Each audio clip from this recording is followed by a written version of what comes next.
Nous allons continuer par la bobine d'inductance. Les inductances sont associées dans des circuits électriques comme des résistors. Supposons une bobine d'inductance L1 montée en série avec une seconde bobine d'inductance L2 et que on souhaiterait connaître la valeur de l'inductance totale A, B. Qu'est-ce qu'on va faire? On va écrire que LAB est égal à L1 plus L2. De même, si on a trois bobines d'inductance, notamment L1, L2 et L3, L1, L2 et L3, tels que nous avons les points A, B et C. On souhaiterait savoir ce que L2AC donne. L2AC sera égal à LAB plus L3. Alors, d'une manière générale, lorsque les bobines d'inductance sont montées en série, L2 équivalent sera égal à la somme des inductances dans le circuit.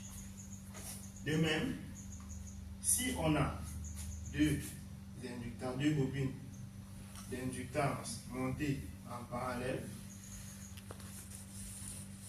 et que on souhaiterait connaître la valeur de l'inductance équivalent LAB, tel que LAB est égal, point d'interrogation. Ceci revient à dire que 1 sur LAB est égal à 1 sur L1 plus 1 sur L2. Alors, par simplification mathématique, on va conclure que LAB sera égal à L1, L2 sur L1 plus L2. De même, si on a trois bobines d'inductance, on va écrire ça par ici. Trois bobines d'inductance montées en parallèle, comme ceci. On a L1, L2 et L3, tel que on a les points A et B, et que on souhaiterait connaître la valeur de L, A, B. On va écrire LAB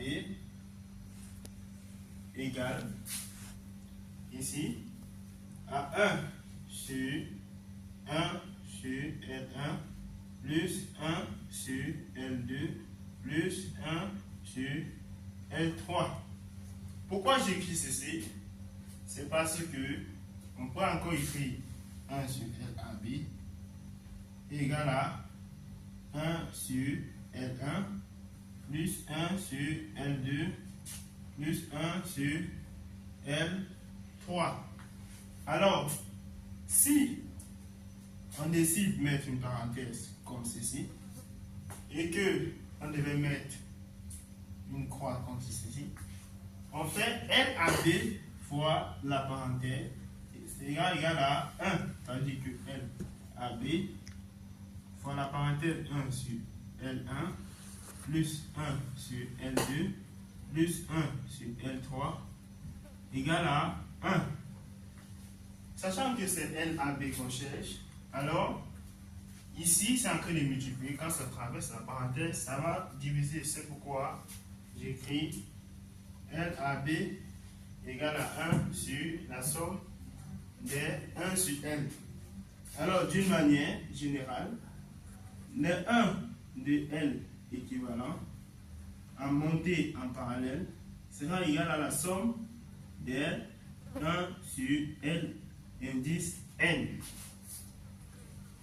Nous allons étudier la loi d'Ohm par la suite pour comprendre réellement pourquoi on dit montage en série, montage en parallèle.